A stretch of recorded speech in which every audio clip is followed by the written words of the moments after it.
Assalamu alaikum wa rahmatullahi wa barakatuh. Eto amin'ity toerana misy ity no antsoina hoe Masjidun Nabawi na mosquée ny mpaminany sallallahu alayhi wa sallam. Ity Masjidun Nabawi ity no mosquée faharoa namboarina tamin'ny tantaran'ny finoana Islam.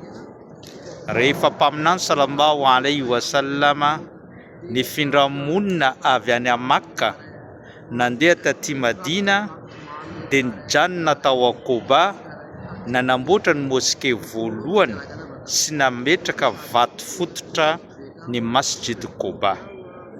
Nipetraka 3 andro na 4 andro tao izy dia nizotra nandeha taty Madina.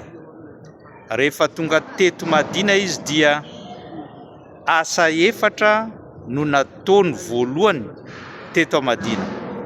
Ny voalohany tamin'izany dia fanamboarana an'ity mosquée an-Nabawi izay misy ankehitriny. Ny faharoa dia fampihavanana ireo mpifindra monina sy ireo tompo-tanàna. Ny fahatelo dia ny fananganana tsena lehibe teto Madina. Ary ny fahaefatra farany dia fananganana ny lalam-panorenana izay fampifehezany ireo mponiny Madina tamin'izay fotoana izay. Nizotra tsara ny fiarahamonina teto Madina ary samy nanaja an'izany avokoa ny olona rehetra. Fa iverenantsika ny mahakasika ny Masjidun Nabawi izay toerana misy ankehitriny. Ity no asa voalohany namboariny mpaminany, ary ity toerana ity dia tsy safidin'ny mpaminany fa safidy avy amin'ny Allah subhanahu wa ta'ala. Satria rehefa niaraka tamin'ny Abu Bakr izy niditra teto Madina dia nisarombaka ireo mpanaradiany haka ny entany sy toerana hipetrahany, dia niteny mpaminany tamin'ilay ramevana Ishamo izay nitondra azy manao hoe da'uha fa innaha ma'mura. Avelanareo ozy izy, io rameva io na io Ishamo io isafidy ny toerana hijanonany satria izy io voahiraka avy amin'ny Allah subhanahu wa ta'ala. Ka nandeha foana izany Ishamo zany ka tonga tamin'ity toerana misy ankehitriny no nijanona izany Ishamo izany, ka teneny ny mpaminany hoe eto no ananganantsika mosquée izay mana-tantara ary mosquée lehibe eto Madina dia ny Masjid an-Nabawi. Ity mosquée ity dia manana ny lanja lehibe ao anatrehan'ny finoana Islam satria teneny ny mpaminany ny fanaovana soala ray eto amin'ity mosquée ity dia mitovy lanja amin'ny soala 1000 ataonao any amin'ny mosquée hafa.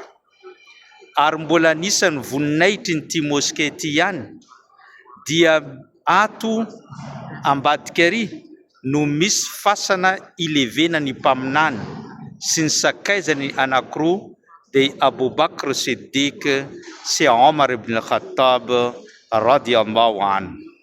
Anisan'ny mampiavaka nyity mosquée ity ihany koa dia mifisian'ilay antsoina hoe Rawda na ny jardin. Teneny ny mpaminany sallallahu alayhi wa sallam amin'ny hadis manao hoe ma baina baiti wa mimbari rawdatun min riyadil janna.